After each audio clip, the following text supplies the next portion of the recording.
রাষ্ট্রীয় সালাম দেবে।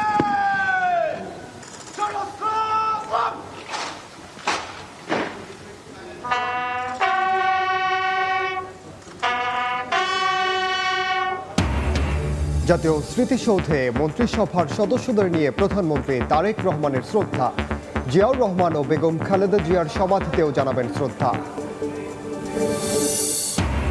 সচিবালয়ে আজ প্রথম অফিস করবেন প্রধানমন্ত্রী তারেক রহমান।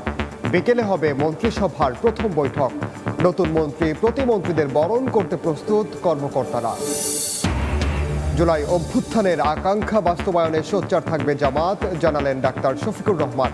বললেন, সবাই উদ্যোগী হলে পরিচ্ছন্ন দেশ গড়া সম্ভব। বিএনপির সংবিধান সংস্কার পরিষদের শপথ না নেওয়া আইনসম্মত। আইনি জটিলতার শঙ্কা ছিল, দাবি আইনজীবীদের। জুলাই সনদ অমান্যের অভিযোগ জামায়াতের আইনজীবীর। এবং রমজানের আগের দিন বাজারে নিত্যপণ্যের কেনাকাটায় ব্যস্ততা। সরবরাহ থাকলেও বেড়েছে ডাল, চিনি, ছোলার দাম। সবজি সহ ঊর্ধ্বমুখী খেজুর ও মুরগির দর।